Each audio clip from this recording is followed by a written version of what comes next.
अर्धा किलो मटण मॅरिनेट करण्यासाठी पाव चमचा हळद घालूया, पाव चमचा मीठ घालूया, अर्ध्या लिंबाचा रस घालूया, 1 चमचा आलं लसूण पेस्ट घालूया. सगळं व्यवस्थित मिक्स करूया.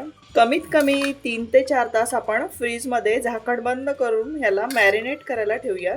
आळणी मटण शिजवण्यासाठी आपण कुकर मध्ये 1 पळी तेल घालूया.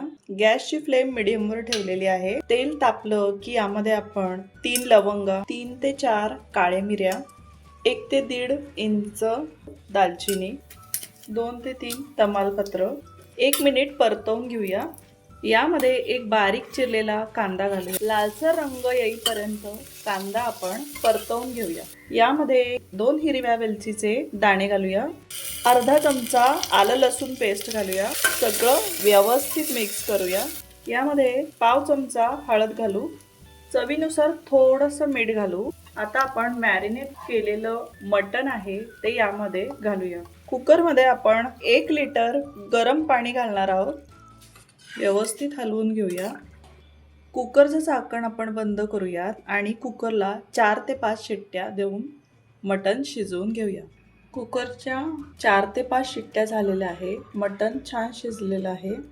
हे जे मटण पीस आहेत ते आपण एका बाउलमध्ये काढून घेऊया.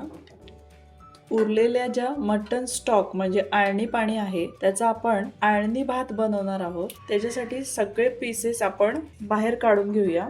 मटण आळणी भात रेसिपी आपण कुकरमध्ये करणार आहोत. कुकरमध्ये आपण 1 पळी तेल घालूया. गॅसची फ्लेम मीडियमवर ठेवूया. 3 लवंगा, चक्री फूल, 1.5 इंच दालचिनी, 3 काळ्या मिऱ्या, 2 ते 3 तमालपत्र, 2 ते 3 हिरव्या वेलचीचे दाणे, 1 मोठा किंवा 2 मीडियम साईजचे कांदे बारीक चिरून घालूया. मध्यम आचेवरती लालसर रंग येईपर्यंत कांदा आपण परतवून घेऊ. यामध्ये पाव चमचा हळद घालूया. चवीनुसार मीठ घालूया.